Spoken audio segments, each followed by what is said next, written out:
Welcome to Origin Stories. I'm RD. I'm Parrott. We're telling stories behind the digital art revolution. Each week we interview top artists and live stream with the community. Let's go. Today is tomorrow's origin story. Boom. What's up, man? Drama, Parrott. What's going on, man? Not much. That was our new intro for the podcast. Yeah. Yes. Now we're tying some things together officially. So YouTube obviously off and running, podcast coming, a lot of audio channels, just formalizing this thing one step at a time. But of course, keeping it raw all at the same time. Yeah. Oh, man, what a week. What a week. Where do you want to start? Let's go over the interviews you did this week. Yeah, man. Two insane interviews. Appreciated both personalities greatly. I mean, just watch them, like each for their own reasons, right? Philip Hotus on Tuesday, just a lot of charisma. DeFace Studio on Wednesday, absolute ball of fire. I mean, if you haven't watched them, go back and do it. The content's going to be there for a while. But Parrott, what did you get out of? I know you caught the Hotus, right? What did you think? Man, I just love hearing artists talk about their origin stories. Like it's awesome also from like an artist perspective where I can like form similarities with my journey. And it's just awesome. I liked how he worked at a bookstore and got that like 3DS Max book when he was a kid, and then wanted to like make video games and movies and stuff. And then because it's similar to my story where I took a Cinema 4D class in high school, and it was just like so much over my head that I never went back to it until a few years ago, where I was like, oh, I remember taking that class in high school. Like, let's try to make 3D art again. And it's kind of similar, I think, to how he, did the same thing where he was able to like look back on that like moment in his life as a child, and then now where he's gone and taken it, and it was just cool. I don't know. Yeah. It was funny too, right? He had the idea to create a movie, and then backed off of it, and now he's creating movie trailers in anticipation for his drop. Yeah. Pretty crazy. Yeah. Hey, we got Forces up in here. What's going on? Let me open these comments. And today, Odious too. What's up, guys? Great to have you here. I love that the community seems to be building around this. I mean, that's my favorite part. And my favorite, I love the interaction. I love the interplay. I love the comments coming in and out. And a lot of you have been hitting us up on Twitter, and we appreciate that. So let's keep rolling with it. We'll keep adjusting as we go. But yeah, so another thing from the Philip Hotus interview, his experience at McDonald's. I love that because one of his popular like dystopian series pieces is the McDonald's, Happy Meal box, and he was talking about his experience with that, and I don't know, it's just fun. It's fun. That's exactly what it is. It's just fun. Yeah, it is fun, man. Yeah, I love that dystopian series. By the way, I remember seeing that on Instagram. Gotta be something like 2 years ago now. And it just struck me. It's like beautiful in just like a purely aesthetic way. It's technically detailed, and it has something more to it where like it makes you feel, because there are these brands and images that you see in everyday life, and there is like this like dystopian like capitalistic like kind of tinge to it all. I really like it. Yeah, it's uniquely his. Also for me, it's the first thing that I found of his. It's what I draw the deepest connection to. And by the way, both of those dystopian-esque pieces on SuperRare, since the interview was recorded, it was kind of crazy. We had recorded the interview about a week prior to when we were planning on releasing it. And in that week, it's like Philip's world just exploded, And by the way, it's not even like, Origin Stories can't even take credit for it. The interview wasn't out, right? This is all...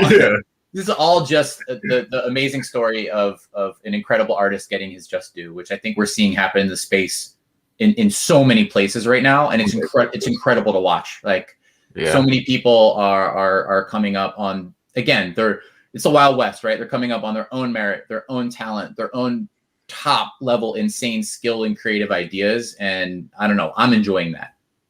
Yeah, me too, man. It's so well deserved because these people have worked so hard for free for so long, just for the love of their craft. And it's honestly like mind-boggling that like this is happening to people and that they can be rewarded for this. Just like, growing up, like artists just didn't make money. I'm sure you're older than me. I'm sure it's the same for you your whole life. You see that, like the starving artists, and like my grandma is a painter, and she struggled her whole life trying to make money off of her paintings. And like, the fact that this is happening now through the internet and through decentralized blockchain technology and all this stuff it's so beautiful to see. I'm just ecstatic every day about it.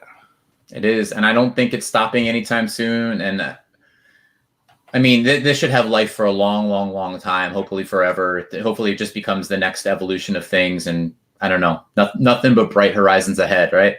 And then let's see. Then we go to Wednesday, and we had Defaced on Defaced Studio. Absolute fireball. I love Defaced. He just jumps out of the screen. So much energy. So much. I don't know. He called it. He said he had a quote like, I was just a dog, like just getting after it. And he has that, he has that Gary V spirit to just in your face, right. I'm going to get this done. And I so appreciated that. And Defaced too, it's just started a logo business at 13 years old. He's 21 years old, crushing, multiple, as he calls it, like eras, like multiple stylistic choices, decisions that he's making along the way, and having fun. And as he put it also, he has no choice in the matter, right? He must, and so he does. And shout out to Faced. So that's incredible. His and of art's so cool. It is. And I guess right now we'll I just want to drop a name that we have coming. Should we do it now? Yeah, let's do it. We usually save it for the end. I just want to drop a name that's coming. Okay. We got Victor Mascara coming next week. Yep. Shout out Victor. That's gonna be awesome. Shout out Victor. It's gonna be great. Really awesome, man. Cannot wait for that one. Little teaser. And another one of those dudes who I've been following for a few years on Instagram now, and his art just really stuck out to me. Like, probably one of my top 10 favorite artists out there. Ditto. Yeah, man. Why don't we go back? Why don't we each pick a drop from this past week? Because there's so much that happened. Parrott, what caught your eye this past calendar week? Right. Well, the Monster Cat dropped yesterday with Giant Swan.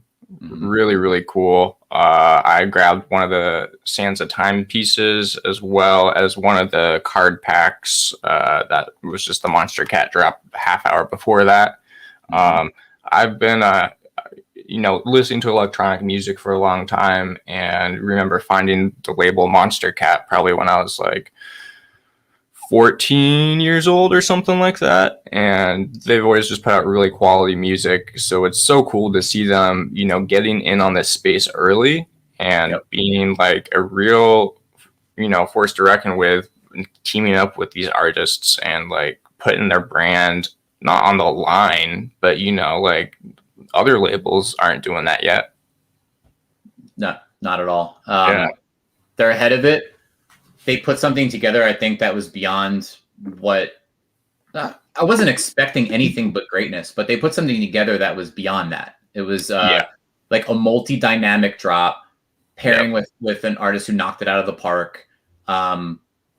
Those open editions were deep pieces, right? They took you on a journey, movie-esque, right? So Parrott, last night was my lowest moment in digital art.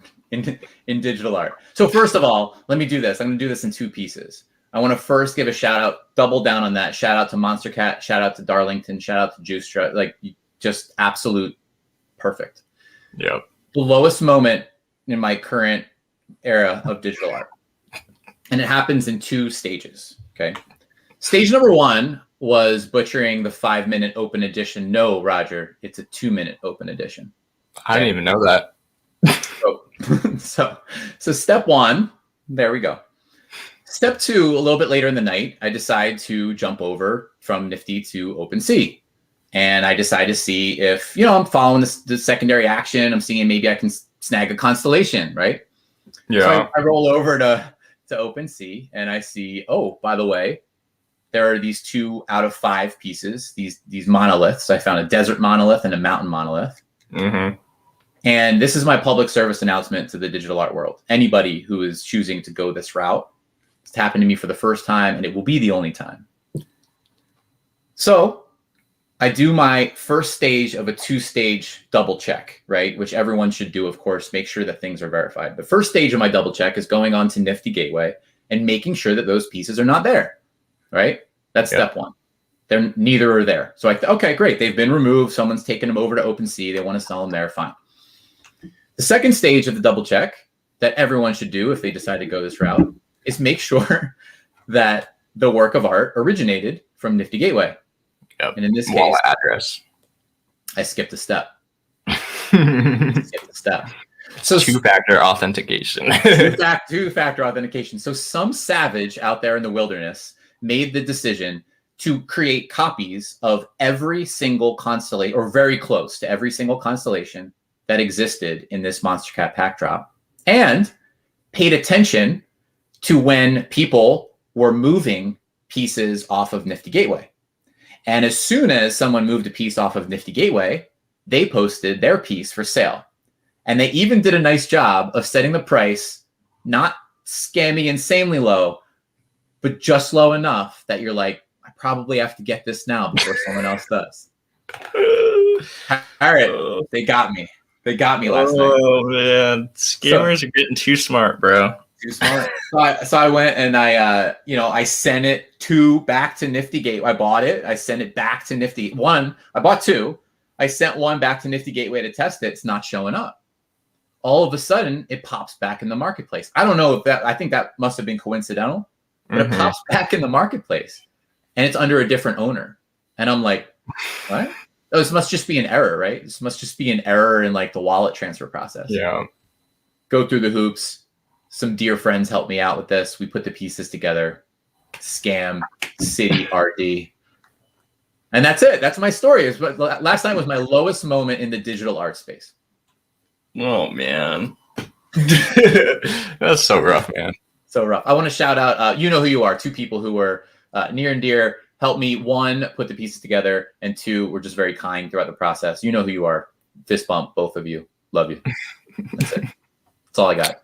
Oh, man. We live and learn. Like you said, that's never going to happen to you again because, it's an expensive lesson. But and I truly do hope, by the way, I hope that that's a PSA. That is a public service announcement. People, if you go out there, if you go into OpenSea, if you go into Rarible, any of these places, like, please just like do your 2-factor authentication, do your due diligence.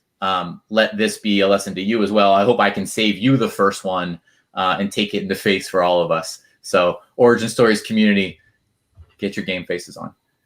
Yeah, it really is the Wild West out here, man. Like, we got all sorts of crafty scammers trying to, take advantage of people wanting to collect art. And it sucks because I think most of us all have really good intentions here to grow the community. And there's people out there taking advantage of that. It's just the reality of the situation. That's the best way to put it. It's like, I was upset at first, of course, but in the end, it was like, no, it's my fault. Someone decided to put together a super crafty scam. I have to almost I tip like 10% of my cap because it was so well put together in terms of their mechanics. And then the rest of the 90%, it's like, you're an asshole, Yeah. I mean, like, the thing about like scammers like that, like, it takes effort to put together that kind of scam, right? It's not something that, it's not like stealing something. It's effort, time, thought, like, planned into this. And I always wonder, what could they do with that? Like, it takes a smart person to do that, a clever person at least. And like, what could they do with that, energy and that creativity or whatever, and in a positive way, like, I don't get why people always, want to take advantage of people like that. You're spot on, man. By the way, is it that B-Lap? That Blap? Blap, yeah. My boy Riley. Oh, nice. Oh, what's up, Riley? That's right. What's going on? Sends the eyes and says, I feel like there should be a blog write-up on that PSA. Hey, Maybe I'll get on that. At least a Twitter thread, right? I think I can I think I can rock that. Thank you, Riley. Appreciate you. Good stuff. Well, all right. I wanted to get that out of the way, right? Had to get that out of the way. Let's move on to some more positivity. Again, let's close that chapter with positivity. Again, one more time. Friends, Monster Cat, Darlington, Justra, crushed it. Absolutely crushed it. Sick drop. Yeah, like you said earlier, man, like Monster Cat has a legacy. They have, like a lot of eyes on them, both in the NFT space and out of it. And a lot of times, not all the time, sometimes with bigger names like that, they kind of skim on the effort because they know that they can still make sales or whatever without doing something amazing. Yep. And in this case, they did something super amazing. That's I think that's why there was, a great success. My girlfriend bought some too. I say, there you go. There you go. That's a good sign. Yeah. That's a really good point, right? Because you do see, there's no putting anyone on blast, but every now and again, let's be honest, we all see a cash grab every now and again, right? It happens. Yep. Any space that's growing, it happens. Someone scoops in for the short term, it happens. Some people may think something is cash grab, someone else may disagree. Cool. Let's be clear. It's happening in some instances. Yep. This is the exact opposite. This is the other end of the spectrum. This is somebody who could have chosen to leverage a community to do something along those lines and chose to go in what I look at as a long game, right? That it's clear to me looking at that drop that that's not the end, right? Oh, no. No, like that was deep. That was detailed. The mechanics were tight and justifiably secondary market blew up. That's it. Congratulations. Yeah. The Face Studio, what's going on? What's good, dude? How's it going? We shouted you out a little bit earlier. We all love your interview and the fire that you brought. Appreciate you, man. Cool. So you shouted out Monster Cat. We did the PSA. Yeah. I want to go and talk about, let's talk about our guy, MBSJQ. The dude. On Maker's Place dropped this past week. Really successful drop. Got, scooped up across the board. I wasn't able, I held out like faint hope, I wasn't able to be on my computer. He had that really bright and colorful 10 edition, open edition with the last one to be auctioned. And I was holding out faint hope that it would be available a little later because I couldn't be on at that moment. And no way, like minutes. Yeah. See ya. Yeah. So. Yeah. I mean, he always puts out really quality work, and he's just a super sweet guy. I've only had like incredibly positive interactions with him, and yes. I just love seeing like good people succeed in this space, man. That's like so much of our society promotes like scammers or people taking advantage of other people to get, success. And just the fact that like so many awesome people are experiencing success here. It's the coolest. It is the coolest. It is the coolest, man. Possible, maybe a future origin story at some point. Who knows? Yeah, that'd be tight. Yeah. Co-sign on that. All right, we got it. 2 for 2. 2 for 2. We got the vote. I want to talk about arguably the biggest pop culture thing that happened in the digital art, NFT, crypto art space, however you want to frame it. We got to agree on that, man. We got to agree on that. There's so many words. I know.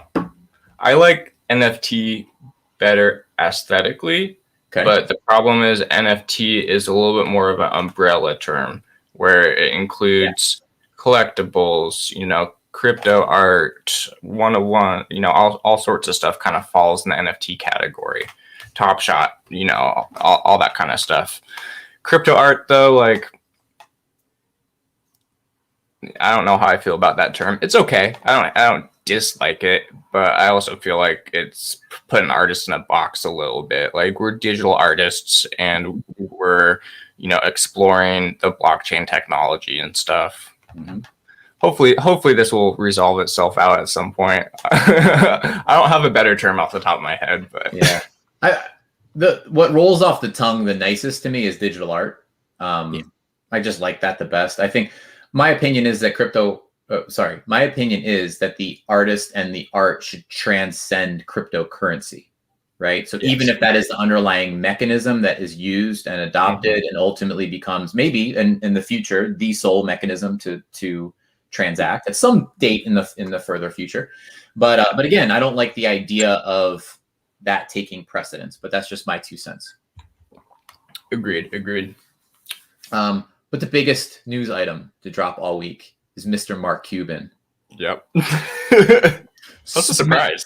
Smashing into the space. Just absolutely battering the door down. And dropping on his Twitter with, oh, by the way, 8 million plus followers. Check this out, guys. And check out my art and Rareable. And on Rareable, of all places, with a verified account, Mr. Mark Cuban drops 10 editions of him dancing in front of some Mavericks style, I don't know, posts or a backdrop. And then everyone lost their mind. 0.02 Ethereum, right?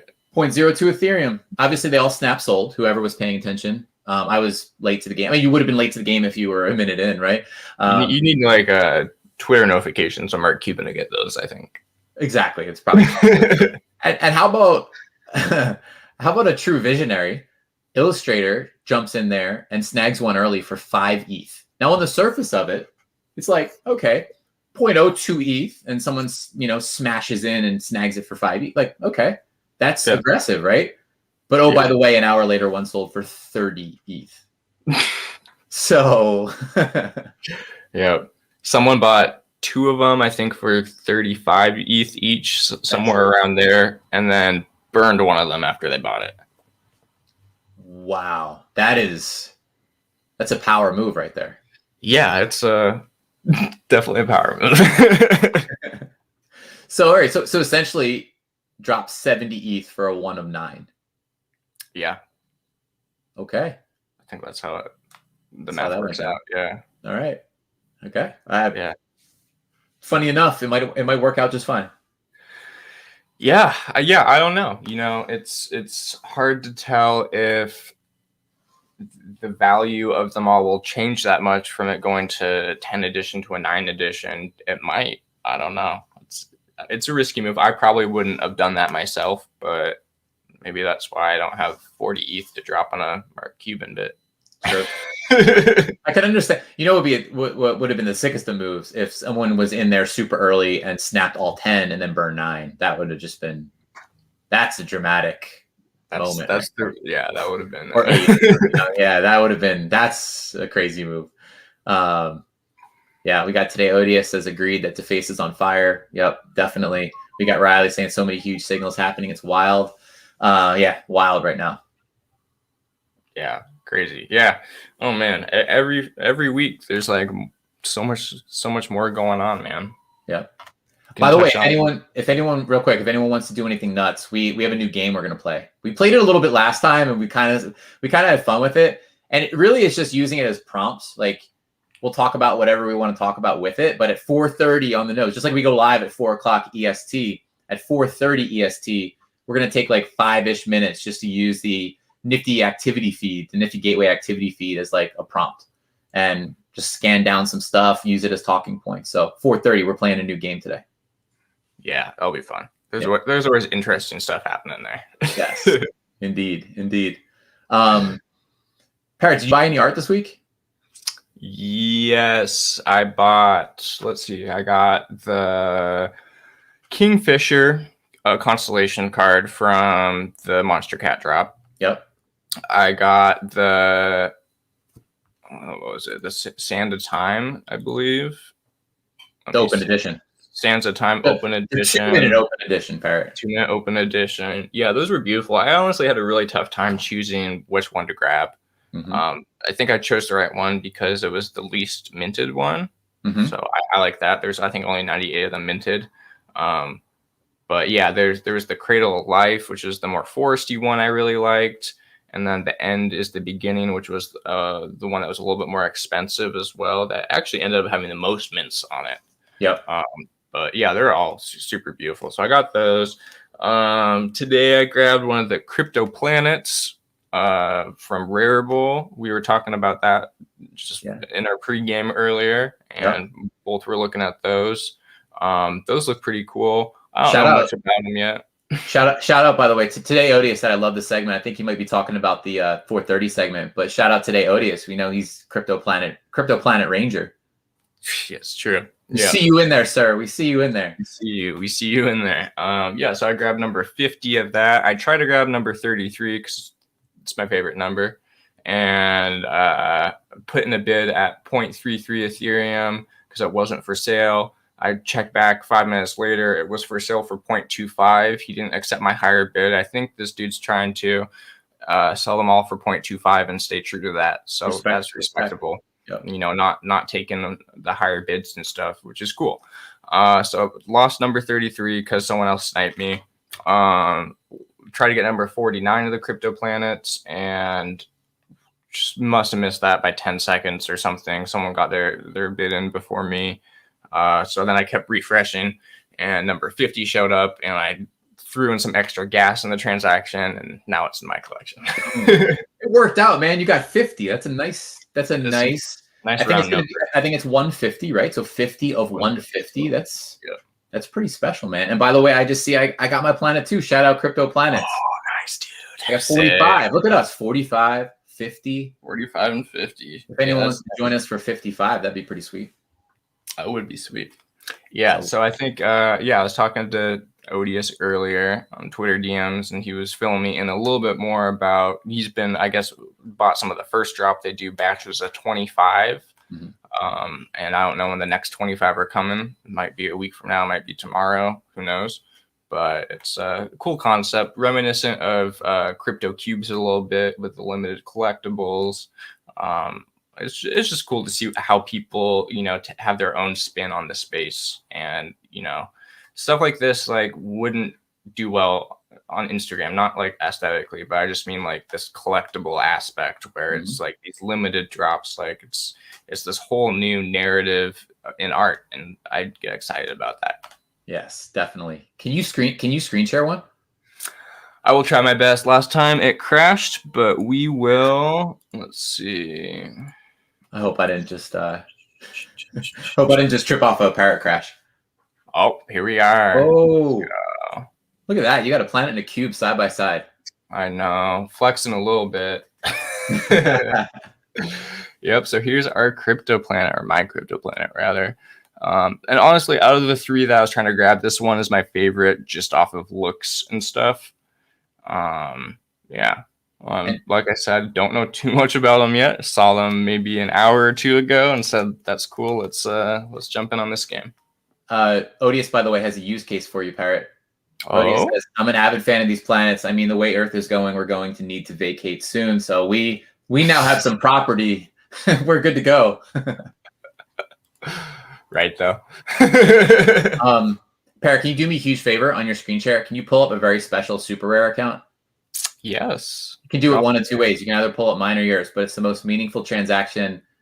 Okay. Some time. Maybe overall. Okay. It's fine for the top slot. We gotta. I'm asking for it, so it's not Parrot flexing. This is RD asking for it. There we go. There it is. And then to be eaten by time.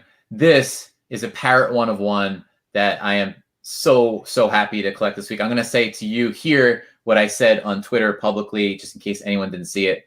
Before Parrot and I decided to team up, I saw your art, man. It was always there, and it was always something that I was enamored by. And then we started talking, obviously. But I just want to make it clear, I saw the art first. This isn't I'm going to just pat you on the back because we're partners or whatever. Nope. The art was there first. Parrot was there first. We teamed up later. And this is my way to honor that history. I always had it in the back of my mind. And we talked, and you even know this. We talked 2 weeks ago, and I let you know via Twitter DM that was the one for me. And I'm glad that it was able to land in the collection. Me too, man. Art is so cool. And like I also said on Twitter, art is about connection, and this, it goes beyond just, it's almost like a representation of our partnership and team that we've been building. And it's really cool. It's very special to me too. And I'm really glad ended up in your collection. I like all my art to go. I'm really more so about high sales and whatever. I'm about my art going into collections that I feel like it will be cared for in a sense, Absolutely. Collectors that just flip stuff, whatever, that's part of the ecosystem, but collectors that value the art and hold on to it because they connect with the art. That's really what's most important for me. And this is a prime example of just that. Yes. It's 4:30, man. Let's go to Nifty. Everyone, whoever's in here, join us. Join us via screen share. Yeah. Let's see. Dun, dun, dun, dun, dun. Activity. Here we go. I've seen these. I think this is Kidmograph and Vantage, right? They've been heating up quietly. I just keep seeing them pop up on activity. Plenty of life after their initial drop. This is really cool. Yeah. I think, let me just make sure of this. Yeah. So December 14th, this was an open edition. And yeah, it kind of keeps cooking a month and a half later. Yeah, that's awesome. That's what I love about Nifty is the secondary market on Nifty is so strong. It is. We got some of the Justin Roilands. I think we see a lot of flippers with these, selling them for a loss. Yeah, for real. But I got one of these too, and I'm holding mine just because it's cool. You know, it's one of the bigger names to do a Nifty drop, and I think as the space progresses and keeps growing as it has been, we're gonna look back at these moments and be like, this was the start of it all. It's so true. Nice. Is this Blau piece right here? Yeah, it's in Slime Sunday. That's their union. I mean, speaking of art that has life long after, I mean, their stuff is always out there, always appreciating. Yeah.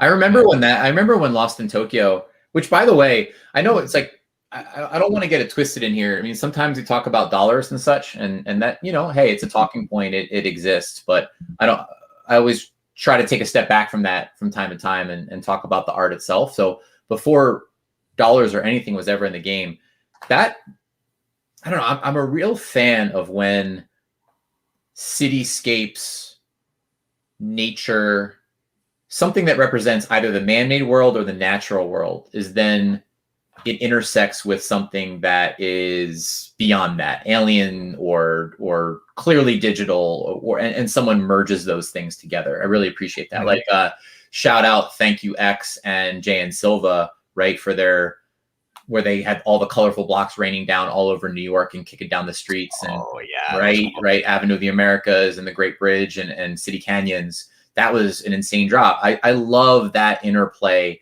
that different artists and photographers and designers are exploring. And so anyway, to the quality of that, I don't know, there was always something about that. It was like the entrance to a Tokyo subway with almost like that portal hovering over it. Damn. Yeah, it's a beautiful piece. I love the Neo Tokyo aesthetic by itself. I love the merging of digital, natural, city versus nature and all that kind of stuff. It's definitely right up my alley in terms of vibes. And yeah, this is a really beautiful piece. Makes me want to go to Tokyo. I've never been. Oh man, it's one of my favorite places, or maybe my favorite place that I've ever been is Tokyo. Yeah, man. Yeah, really love that place. Philip and I were talking about that. Oh yeah, yeah. One of these days, once travel's reinstated, highly recommended. Oh, speaking of Phil, there's the OG Sports drop. They sold They sold 999 packs, and Philip Hodas had all the open editions that were part of that drop. I think it was a smashing success, and people had a lot of fun with the champion rings. Yeah, I missed out on this one. I was not on Nifty during this day, but I know this is huge. Having esport coming through in the market like that, like another huge name and merge of cultures here happening. Huge. Very cool. These are all very pretty too. Let's see. Might have to pick one up on the secondary market. We'll see. Yeah. We got the Monster Cat card still going strong out here. I got one of these Kingfishers myself. Really nice. I like this simple aesthetic here, and it's simple and effective, I'd say. Simple and effective, and a really nice series to put together. I could just envision like a montage of these constellations. I think that plays really nicely. Yeah, they all go together really well. I love the like packs of cards because it like makes me want to collect them all, you know, more so than just like a drop of art. Like when there's like it just all like seems like you want to put them all in a collection to get together. Definitely. We got the Bill Elise. Sorry if I'm butchering your name, bro. We were hyping that was the night of the last live stream, and man, did that just blow up that night. Oh yeah, deservingly so, man. He's put in so much work over the past, I don't know how many years, but back when I was starting 3D art, like I saw his stuff, and he's also, you know, he sells these schools, I believe, on Gumroad or Patreon. I'm not sure off the top of my head, and I see other artists reuse his models all the time. That's how when you know like someone is a great artist is when they put out their own content and like these like you know, buyable assets, and you see them in other artists' work. Yeah, I agree. Just double down on that shout out. Also, E.T. Young, by the way, power move, all 9. Ooh, all 9. Did you know that? Did you see that? I did see that. Yeah, I knew someone was going to do that, and E.T. Young just came through and made that happen. Through. We still, by the way, still open invite, guys. Both of you on Origin Stories live stream with a bottle of whiskey. I believe that was an offer from Bill, and now you have me self-conscious about pronunciation, which is all I do these days now that I'm speaking. But I'm going to go with Bill Ellis until I'm proven wrong. Fair enough. Fair enough. All right, cool. And then he did offer. They said bottle of whiskey live if someone picks up all 9. Now we just need E.T. Young to agree, and then it's game on. That would be cool. Heard it here first. Hey, Euphoria. This is a super solid piece of art. Agreed. Doing great things. Some traditions too. I think I just saw, if I'm not mistaken, I think an Euphoria on SuperRare just hit the 24-hour auction mode. So good, really, really good to see Euphoria doing incredible things out there. And obviously some of that heat is following him on Nifty, deservedly so. Let me bring that up since we're talking about it. I'll switch my tab over here. Let's see. I need to be faster with these screen shares. My bad, guys. You're doing great, man. Boom. Here we are. There it is. This is the one that's heating up. Illustrator coming through. I love these numbers, man. Yeah. 777. Powerful. Yep. It's a good number. We got a little music too. Yep. Custom created by Euphoria, I believe.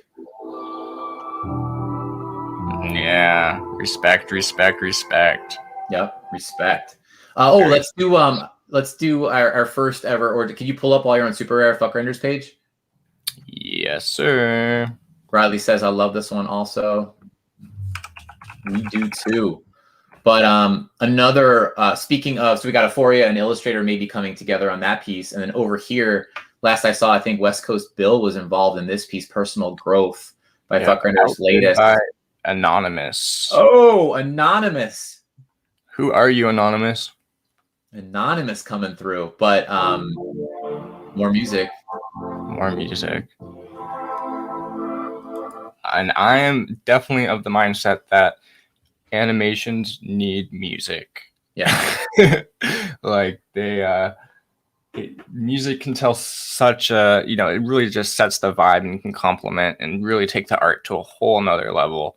I may be biased as a music producer myself, but I do really feel that, you know, it really pushes, you know, if this was just a silent rotating piece, that's awesome. Super cool.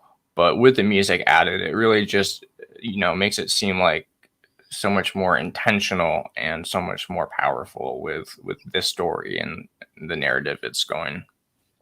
I agree, man. I can't wait for the future of digital art where, and we talked about this before, but home displays, right? I can't wait for the home display that allows you to very quickly and very effectively cycle through all of your art, choose a piece, select your frame rate, go volume on or volume off, which I think is key for the ambiance you want in your home. But I agree with you. If you are someone who's setting music to a piece of art, it just gives so much of a different dynamic if you so choose to have the audio on. Yeah. Yeah, I think that is important too. Like if I had a digital display in my home, displaying some of my NFTs, I would definitely like to be able to turn the music off if I'm like doing stuff. And also select your frame, right? So it's like not only choose your speed, but if you just want to set it. I think the first person or the first company that really gets that right is going to do extremely well as this space expands. I think everyone knows that. That's not a shocker, but whoever dominates that is going places. Yeah, for sure, man. Agreed on that. I haven't seen the infinite objects displays are really cool. I know Samsung has something out. I know that Nifty is selling some kind of display through their store and their website. I haven't seen one that I've looked at and said, "Oh, this nails it on every facet" yet. Yep. Someone's going to get there. Someone's going to get there. They're going to do it right, and it's going to change everything.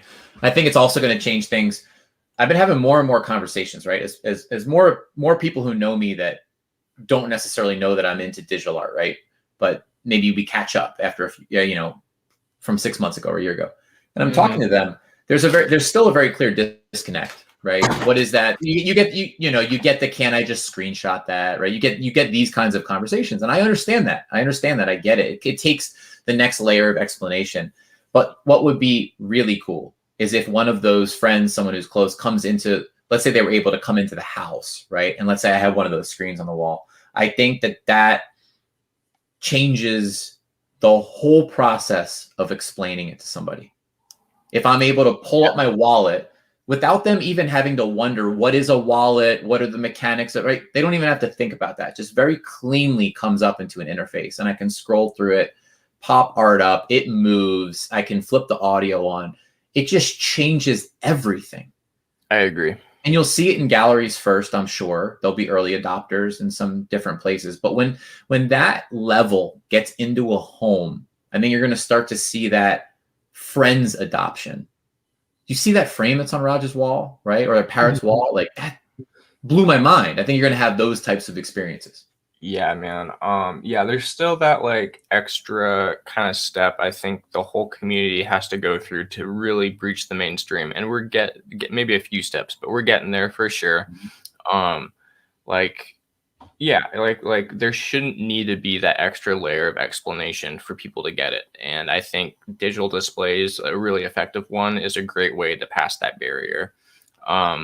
With NBA Top Shot, which I've talked about and I'm bullish about, that's something where I've shown my friends who don't really know what NFTs are. They don't really understand Ethereum and blockchain and wallets and all this stuff. But, I show them, oh, look, I just got this pack. I'm opening these cards right now. And I can see their eyes light up because they're into basketball. And they're like, then they immediately understand, like, they're like, oh, I want a pack now too. And I think that's why Nifty is so successful, because it really is reminiscent of just buying something on any other website that you go to. You don't have to worry about MetaMask and Ethereum and all this kind of stuff, which has its pros and cons. I love Ethereum. I love the blockchain. I love the prospect that you can, like with SuperRare, and I mint a piece of art on there, it's from my wallet and it has this like stamp of identity on it. I'm not relying on, Nifty to mint stuff for me and all this kind of stuff. There's pros and cons, but I do think that's why Nifty has been so successful, is because of the accessibility to the common folk. No question. I mean, they're doing that well. I think Maker's Place does a decent job of that. I mean, really, it comes down to, like, this day and age, it really comes down. I'm a big advocate for this, and I get people are on both sides of the fence. But right now, if you want to expand what's going on, and I do hope that can be done in a healthy way, because I think that's another debate altogether. But let's just leave that out for now. Okay. But if you want to expand what's going on now, the US dollar has to be taken into account. because crypto, we talked about before, crypto art, right? Crypto art is here. My choice, I don't want to box artist or art into crypto. I want it to expand outside of that. And if the whole world goes crypto, great. We'll all get there. We'll all get there together. Yeah. And then but that's not right now. Not yet. Yeah. I don't want NFTs and this whole space to be reliant on the success of crypto as a whole. Mm-hmm. I have, I have very high expectations for crypto. I think eventually, I don't know if it's going to be 2 years, 5 years, 10 years, 20 years, we'll see a mass adoption of Bitcoin and crypto. We're already seeing like the start of that, I think, and it, improves over time. But this space is moving so fast. I think we can hit mainstream culture before the mass adoption of crypto. 100%. And I think to do that, we have to take into account the US dollar. Yep. That's the how, and that's maybe above our pay grade for today, but that'll be another conversation, right? It'll be another conversation. But to get back to the art, I want to talk about two more things on the Nifty Gateway feed real quick that I just saw pop up. Crystal pops are crazy right now. People are snatching the crystal pops up. Shout out to Goldweird. Is that how you pronounce? Another pronunciation issue. I don't know. I read so many names and then I have like a name in my head, and then sometimes I'll read the name and be like, oh, I've been saying this wrong in my head the whole time. Goldbeard, I think that's right. See, I didn't even know there's an E in there, and I always read it as Goldward. So maybe it is Goldward. No, there's an E in there. All right, we're going Goldward. But I'll tell you, this is one of those things where on the activity feed at any time of day, they are just in the mix right now. So yeah, they sure are. Look at those. A lot of appeal there. And then the last one, the other one that I wanted to do real quick is just Mad Dog out. And dead now, but like I don't know, myself, I'm so I'm just so in on what Mad Dog is doing, the whole aesthetic. Yeah. Once again, another one of those artists that I've been following for years that just like instantly I was like, this is a vibe. Yeah. And now that I think about it, I think we were talking 2 live streams ago. I think we were prepping for this drop. And I know we're back here today, but just needed to get that said. So Parrott, maybe we shift now into what is coming. So we looked back, we looked at the live activity feed, obviously, just to get some talking points and prompts. Why don't we talk about what's coming? Whether it's tonight, whether it's between now and the time we talk next, what is on your mind? What's catching your eye? Man, I don't know what's been announced yet. I do know some things coming that I don't really. Oh, there goes Discord. Man. All right, there you go. There's some things that I don't know. I haven't been super committed to watching people's announcements. I do know some things are coming, and I don't know what I can talk about yet, honestly. What if you just randomly dropped something and you thought it was announced, but it wasn't? And it's tough. Gotta guard your secrets very closely. Play on the side of caution. Yes, indeed. We do have the drop tonight with Exula and who else? Malavita and Gabriel Jimenez. Oh, we got on Maker's Place the drop tonight with Peter Moorbacher and Pascal Blanche and one more person. Who was that? Javier, right? Yeah. Some really, really talented artists. Yes. Peter's been one of those dudes who, like I said, I keep saying, known about him for a long time, really look up to that guy. And we talked about him, I think, on some earlier episodes where he's had stuff on Maker's Place since 2018. And we just kind of found out about that a few weeks ago and started nabbing up all of his stuff because it's so tight. And now he's doing, bigger drops, getting a little bit more recognition in the crypto art space, NFT space. I love that. He's so talented. Pascal Blanche, another dude, incredible, like sci-fi concept fantasy artist who I love his colors and everything. I'm hyped to see how that goes tonight. I think I've expended my Nifty budget this week, or my NFT crypto art budget, but I'll be watching those happen for sure. Yeah, dude. I love all of that. I guess I'll double down and just shout out Peter Moerbacher one more time. I think everyone, but I'll get off it quickly because everyone knows how we feel about him. I want to actually, now that we talked about Maker's Place, I want to really quick go off drop script and just talk about a piece of art that's not a technical drop, but is up now. And it just blew me away this week. Blew me away. And I put a bid in on it and I got blown away, and it justifiably so, because the art is just fantastic, but it's an artist that I hadn't heard of before. The artist on Maker's Place is Moonday. So it's Moondayy,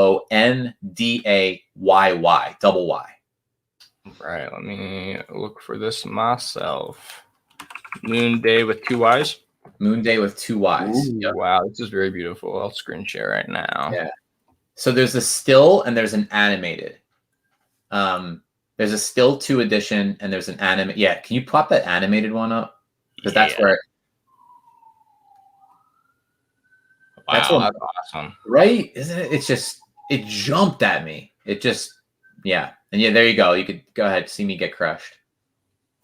Yeah. Hey, man, 0.8 still steal on this, honestly. No, it's true. It's true. Opinion. It's true. It comes down to NFT budget, like you said before. But I had to at least throw my hat in the ring, and I wanted to bring it on here because, it was someone that I was not aware of. And every now and again, for the art, just straight up art, it just transcends everything. And so I always like when something hits me in the face, that has no backstory and just overwhelms me. I always like to try to double back and talk about the artist, because that to me is so deserving of a true shout out. Yeah, this is beautiful work. Thanks for sharing. No doubt. Just something random that came to mind. Yeah. I guess if we're going, so let's see, going back to drops that are coming, there's a huge, I am out of commission this weekend, which is such a shame, because this Saturday is the Philip Hodas dystopian series drop. Is that going to be on Maker's Place? Nifty. Sick. Man, those will get eaten up so quickly. And it's I think it's Robbie Tipton. Is that right? I got to get this right. But it's an artist that I've been seeing, Robbie Tilton. See, there you go. It's a good thing I checked. Robbie Tilton. But if you just look at, actually, Parrott, can you pull up his Twitter account? It's Tilton. Like, check out that pinned tweet that he's working on. Robbie Tilton. All right, let me screen share one more time. Look at that. That's not, I don't believe that's part of this drop, but still, it just shows what the kinds of stuff that he's doing. Yeah, that's awesome looking. Digital toy concept. Right. And then if you scroll just below that, move it. Wow. Yeah, it's really sick, cool, right? Yeah. If you scroll just below that, yeah, that's what's coming. That's okay. I saw this. Yeah. I'm gonna follow this dude. Yeah, I saw someone reposted this for sure. Mm-hmm. Very cool. Powerhouse drop on Saturday. I mean, Robbie seems to have a great following. I found him recently, but again, it seems like he's doing just fine, and seems like there is a lot of hype behind him and what he's bringing, and then as well as Philip. Obviously, we talked a lot about him today, but the two of them together on Saturday night, crazy. Yeah, that'll be good. Oh man. Oh, hopefully I get some of this Dogecoin money coming through, and maybe I'll buy some more art. Yes. Oh, by the way, before we break, we got a little bit more time. We have a couple questions that we wanted to talk about. We cannot forget those questions. So we had Sergeant Slaughtermelon powerhousing in with some stuff. And then David, I believe, who commented after and sort of doubled down on that.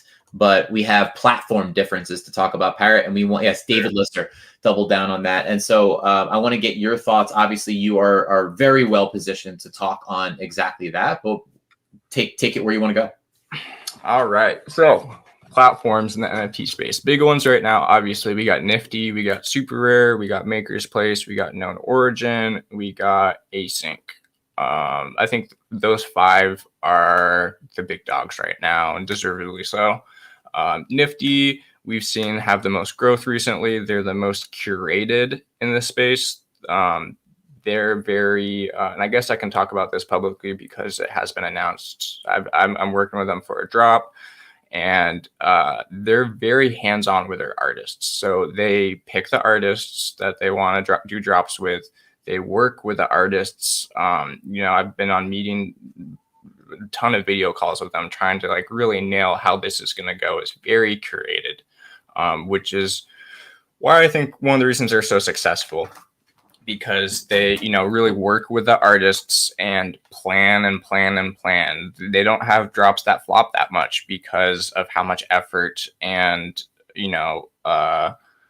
intention they really put into working with the artists.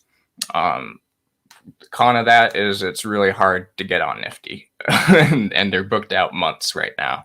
Yep. And so that's Nifty. SuperRare, one of the OG big marketplaces that I've probably have the most experience with out of all the marketplaces that I've released on. Strictly Ethereum blockchain based, no credit cards, no debit cards. They are curated as well. Not quite as much as Nifty. Another thing about SuperRare, once you're whitelisted and approved as an artist, you can upload stuff there whenever you want. I think max is 4 times a week, but they really leave it up to the artists to choose what work we want to upload there, how often we want to upload it, and the pricing on it. So that gives a little bit more control to the artists versus, a marketplace like Nifty. And both of those have their pros and cons. You can damage your brand more on SuperRare if you're not thinking about, how you're releasing art. Very hard to do that in Nifty. They just won't let you do that. So yeah, there's pros and cons there. You can, you just have more control. And they also, SuperRare, has a very big collector base there. A lot of the biggest collectors shop exclusively or almost exclusively on SuperRare because they know that SuperRare is curating the artists almost for them.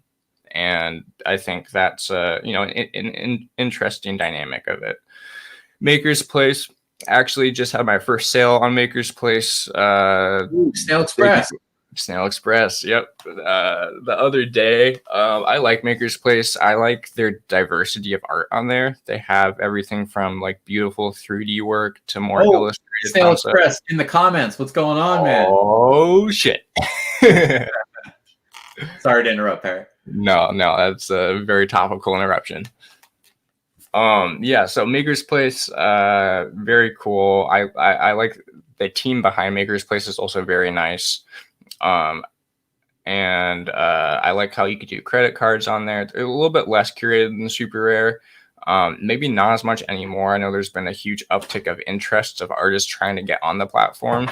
I think one of the reasons why SuperRare is so curated is because of how many applications they get, and they have to, pick and choose. Maker's Place is moving more in that direction, I believe, where there's a lot of interest from the outside of people trying to get in that platform. And they do a good job curating. It's not often I see art on Maker's Place that I'm like, there's really good content there. Known Origin, I don't have as much experience with. I haven't released art on there. I do have an artist account, but haven't really taken the time to dive into that. What I do see on Known Origin that I really like is they really actively promote the artists that do drops there. I see them on Twitter all the time promoting artists. I see them doing live streams with artists. Really, really cool stuff. I'm not sure if you can use credit cards on Known Origin. It might just be Ethereum based. I'm not sure. I don't think you can. I've only ever bought there via Ethereum. Yeah. Okay, me too. I bought one piece of art on Known Origin, and it was Ethereum. Overall, I'm a big fan of Known Origin. I think it's a really cool community that they've created around their platform, and great art as well. And Async, very, very cool.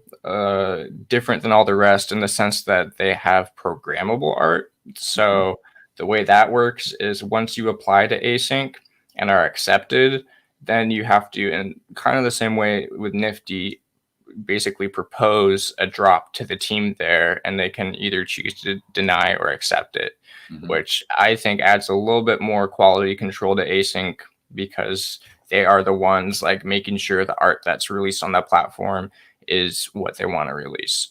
And that comes with its pros and cons.